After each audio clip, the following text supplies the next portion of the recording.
இந்த 3 விஷயத்தால் தான் உங்களை வெறுக்கிறாங்கன்னு நினைக்கிறேன். நம்பர் 1, அவங்களுக்கு உங்களை பற்றி எதுவுமே தெரியாது. இது வரைக்கும் உங்களை பற்றி அவங்க பேசுனதும் கிடையாது, உங்ககிட்ட வந்து லிசன் பண்ணதும் கிடையாது, உங்களை அண்டர்ஸ்டாண்ட் பண்ணதும் கிடையாது. அவங்க வந்து உங்களை பார்த்துருக்காங்க, அதனாலேயே அவங்க வந்துட்டு மேபி யாரோ சொல்லி கேட்டிருக்கலாம், அதனால இவன் வந்து இப்படி தான் அப்படின்னு முடிவு பண்ணியிருக்காங்கன்னு நினைக்கிறேன். நம்பர் 2, ஜட்ஜ்மெண்டலுங்க. ஆமாங்க, அவங்க வந்து அண்டர்ஸ்டாண்ட் பண்ணலன்னு சொன்னேன்.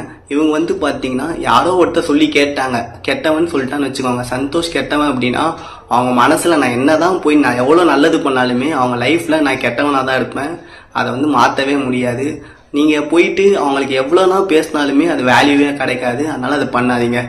நம்பர் 3, நீங்கள் வளர்ந்துட்டு இருக்கிறத பார்த்து அவங்களுக்கு வந்துட்டு ஒரு ஜெலஸ் வந்துருச்சு. அதனால தான் வந்து பார்த்தீங்கன்னா உங்களை வெறுக்கிறாங்க. ஞாபகம் வச்சுக்கோங்க, உங்களுக்கு பிடிக்கலன்னு இல்லை, உங்களை வெறுக்கிறாங்க. நீங்கள் நல்லா வளர்ந்துட்டு இருக்கீங்க, உங்கள் ஃபீல்டு வளர்ந்துட்டு இருக்கீங்கன்னு அர்த்தம். அதனால் இதை ஞாபகம் வச்சுக்கோங்க. பாய், டேக் கேர்.